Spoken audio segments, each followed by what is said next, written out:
Salut, bienvenue sur mon podcast La Naturo-Mystique. À chaque épisode, je te parle d'un sujet en lien avec la santé et le bien-être. Mon but avec ce podcast, c'est de te partager du contenu qui va t'aider à avoir des prises de conscience. Parce que je le dis toujours, c'est la première étape du changement.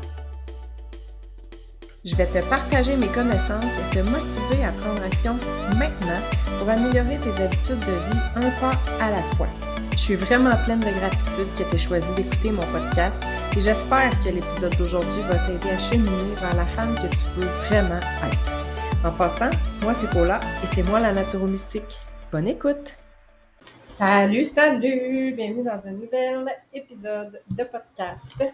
Aujourd'hui, j'avais envie de te parler d'un sujet qui me touche beaucoup parce que j'ai beaucoup de clientes qui vivent avec ça. Moi-même, je m'en vais vers là. Toutes les femmes, passage obligé, on va toutes vivre ça, on va toutes passer à travers de cette phase-là de différentes façons. Ça, c'est certain, mais quand même, c'est super naturel. Donc, j'avais envie de te parler de la fameuse préménopause et de la ménopause. Comment tu pourrais faire pour mieux vivre cette période-là de ta vie. Fait que je vais te donner un peu des trucs, des conseils. Je vais peut-être t'éclaircir les idées aussi par rapport à ça. Parce que on n'en entend pas parler. On grandit. Je veux dire, moi, j'ai jamais entendu parler de ça, à part que la ménopause, c'est pas le fun, puis vers 50 ans, tu vas avoir des bouffées de chaleur, puis tu n'auras plus de libido, puis tu vas t'assécher de l'intérieur, puis ta vie va commencer à décliner. C'est comme ça en tout cas, moi, c'est ça que j'ai entendu. J'ai rien entendu d'autre. J'ai pas entendu parler vraiment de préménopause, comment gérer ça, non, c'est rien du tout.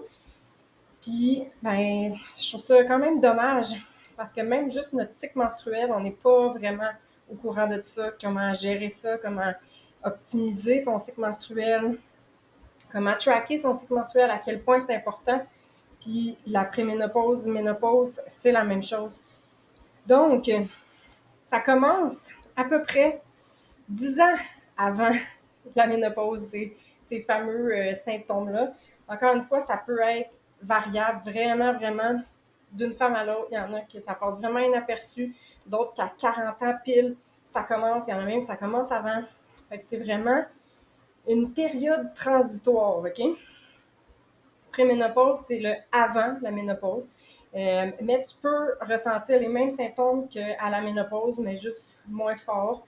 Des fois, tu as de certains symptômes, tu te dis « Ah, c'est ça que je vis, c'est comme ça ». Mais finalement, c'est lié à ta préménopause. Donc ça, c'est à peu près 10 ans avant la ménopause. Ensuite, vient la ménopause. Que dans le fond, la définition de la ménopause, c'est 1 an sans menstruation. Fait que c'est environ vers l'âge de 50 ans. Qu'est-ce qui se passe? C'est que tu deviens... toute notre vie, on est féconde, puis on est fait on est faite pour donner la vie. Ben là, maintenant, c'est le temps d'arrêter cette phase-là. C'est plus le temps de faire des bébés, c'est le temps de penser à toi. Puis souvent, cette période-là, justement, on la voit comme une période négative, sombre, pas agréable. Puis ça joue pas mal, je pense, sur tes symptômes parce que, je dis tout le temps, ça part du mental. Quand tu as une idée dans la tête, que tu crois à quelque chose, il y a des fortes chances que ça arrive. Puis ça peut même donner des signaux. Tu peux envoyer toi-même des signaux à ton corps de réagir d'une certaine façon, à réagir d'une certaine façon, juste parce que tu y crois vraiment beaucoup.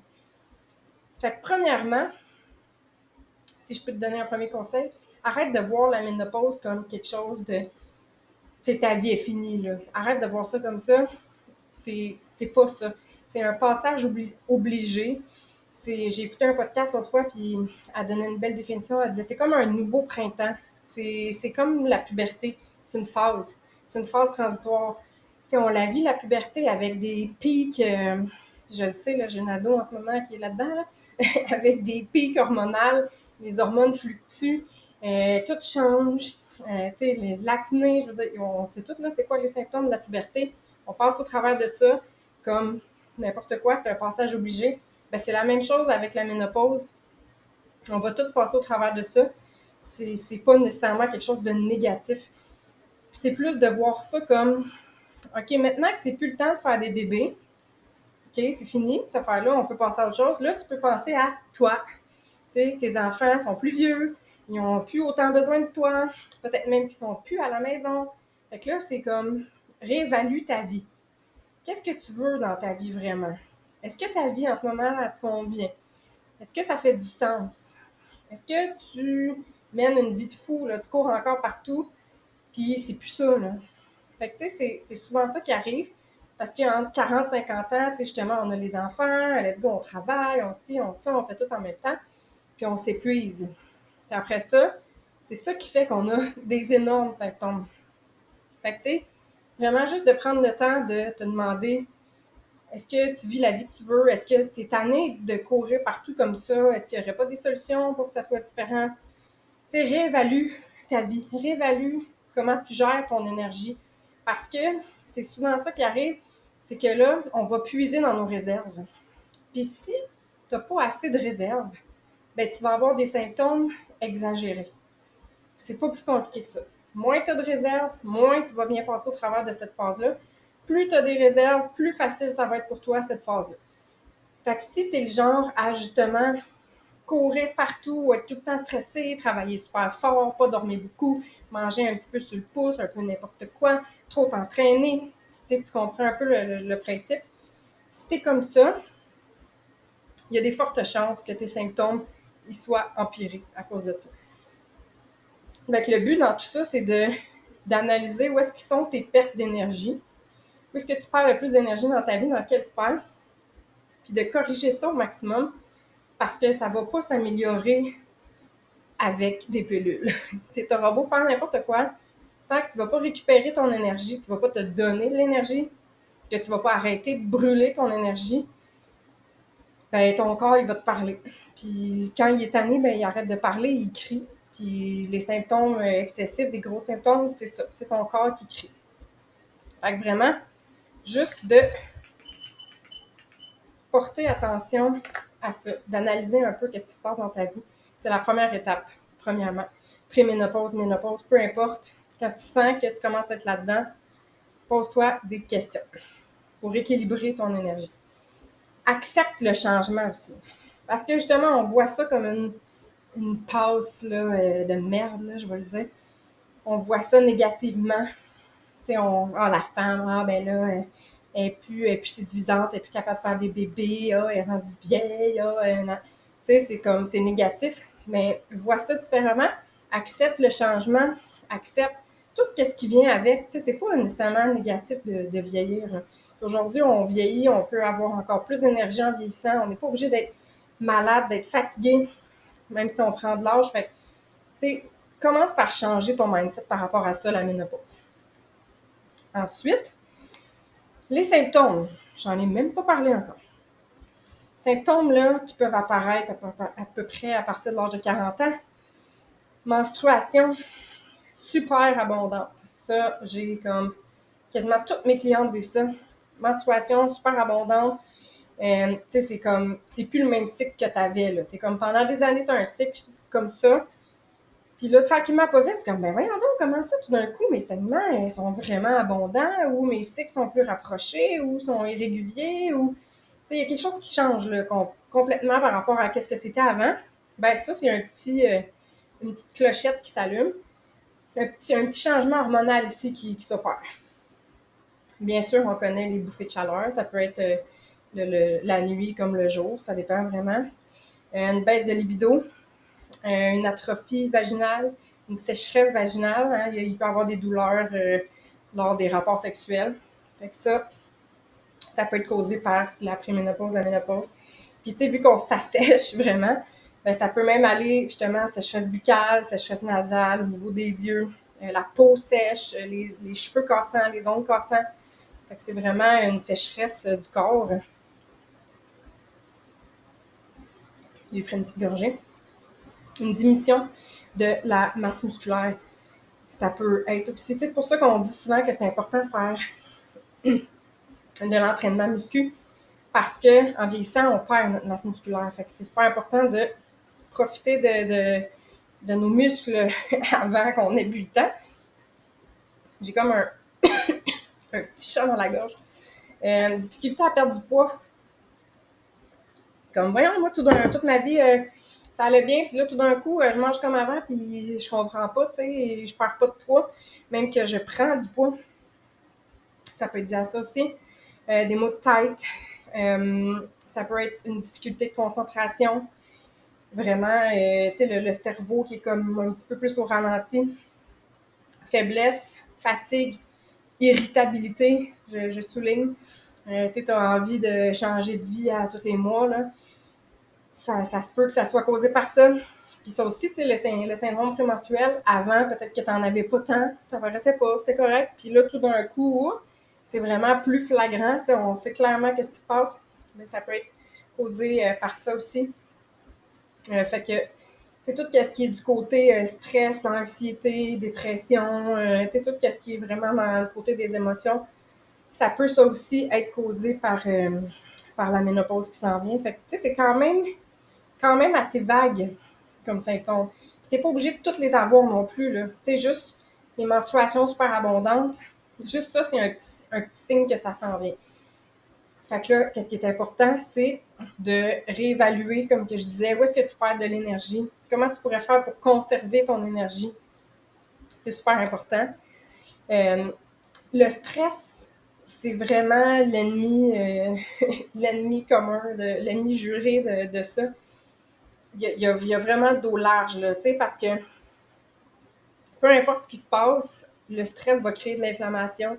L'inflammation va créer du stress. Fait que c'est comme une roue, c'est comme un cercle vicieux qui s'installe, puis ça va vraiment perturber tes hormones, OK? Fait que là, je vais te donner des petits conseils à éviter, facile, du côté alimentaire. Moi, c'est ma spécialité. On s'occupe de l'alimentation avant tout. Tu auras beau faire n'importe quoi, il faut que tu gères ton alimentation. C'est la base, OK? Fait que là, évite de trop manger. Quand tu manges trop, ça peut faire en sorte que tes symptômes soient vraiment pires. Évite aussi les aliments qui sont épicés. C'est pour les bouffées de chaleur, tout ça, c'est pas bon. L'alcool.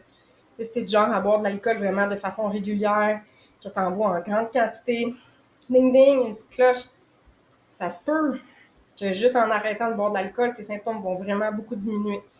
Les stimulants, caféine, le thé, les boissons énergisantes, le chocolat, tout ça, c'est à éviter aussi. Le sucre, évidemment, comme pour n'importe quelle raison, le sucre est à éviter. Tout ce qui est transformé, du sucre, il y en a partout. Fait que évite le sucre, évite ce qui est transformé.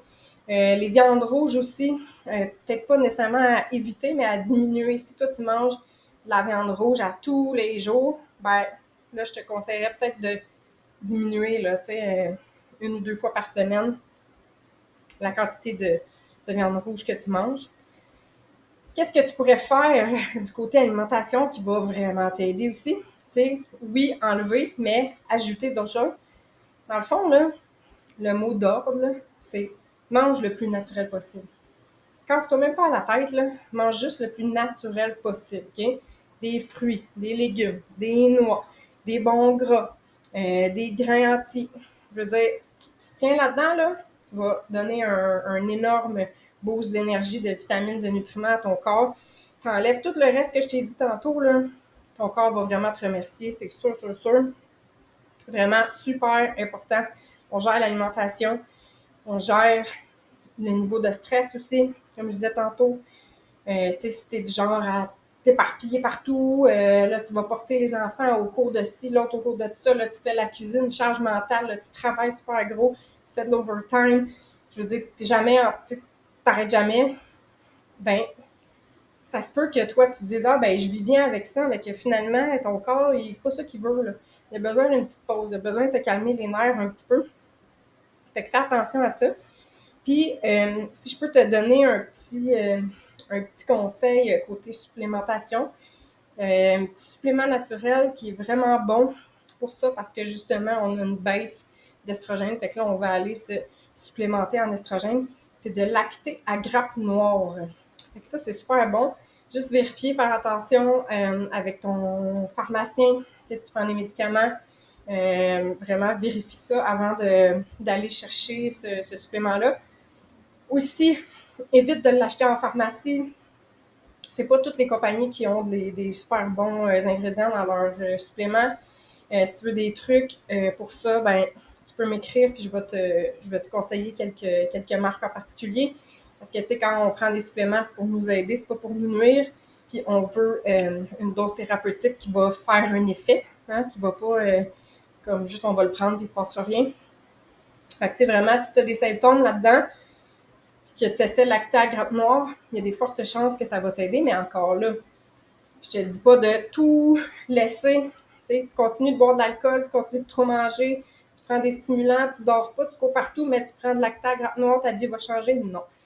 Je le dis tout le temps, c'est un complément, ça va t'aider, ça va booster l'effet de tout ça, ça va vraiment te donner un bon petit coup de pouce.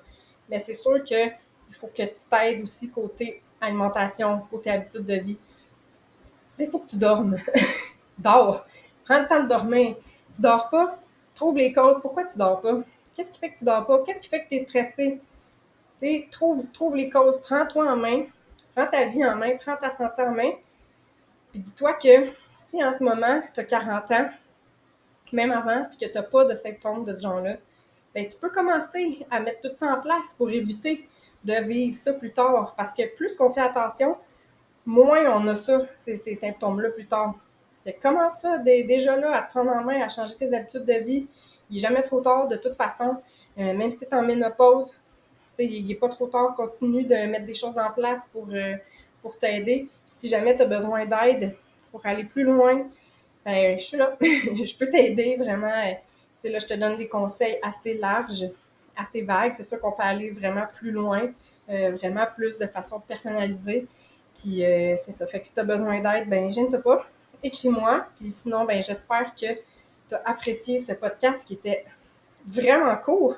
J'ai soufflé, mais le podcast était vraiment court. Fait que j'espère que ça t'a donné des petits trucs, puis que ça t'a ouvert les yeux. Puis j'espère surtout que ton mindset va changer par rapport à la ménopause. Vraiment, il faut être douce envers soi-même. Il faut se dire que c'est un passage obligé. C'est comme ça. Ta vie n'est pas finie.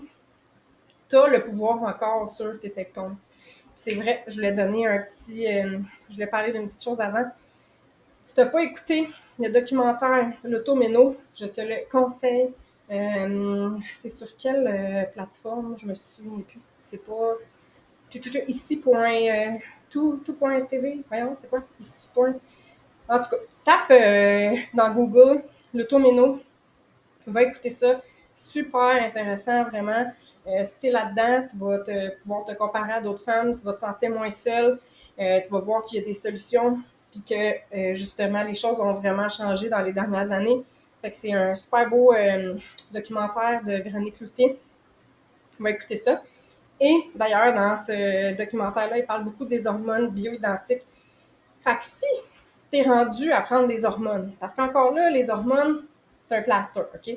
Ça se peut que tu sois vraiment plus capable et que tu te dis, je veux prendre des hormones, ma vie marche plus, OK? Mais je te suggère quand même de faire tes changements dans ton mode de vie, dans ton alimentation, tout ça, en combinaison d'eux, ou même d'essayer ça avant d'aller chercher des hormones parce que ça peut vraiment tout changer. Puis si vraiment que tu veux prendre des hormones, assure-toi de demander à ton médecin des hormones bio-identiques. OK? Tu veux pas des hormones synthétiques. Les médecins sont de plus en plus au courant de ça. Maintenant, c'est couvert par le gouvernement aussi, fait que c'est gratuit aussi. Mais c'est super important que tu t'assures que les hormones que tu prends, c'est des hormones bio-identiques parce que dans le fond, ils sont biocompatibles avec ton corps et non synthétiques que ton corps va les rejeter et qu'il y a plein d'effets secondaires que tu veux pas. Fait que juste un petit coup t'assurer de ça. Donc, sur ce, je te laisse et on se parle le mois prochain. Salut! Merci d'avoir pris le temps d'écouter mon podcast. Je me sens vraiment choyée que tu aies choisi de m'écouter aujourd'hui. Ma mission, c'est d'aider le plus de femmes possible à optimiser leur santé, leur bien-être et leur composition corporelle grâce à un mode de vie sain. J'espère que l'épisode d'aujourd'hui t'a apporté des prises de conscience et que ça va te motiver à prendre action maintenant pour améliorer tes habitudes de vie un pas à la fois. Partage l'épisode sur tes réseaux, à tes amis ou à ta famille pour m'aider à conscientiser encore plus de gens. En terminant, rappelle-toi que la personne la plus importante dans ta vie, c'est toi. À bientôt!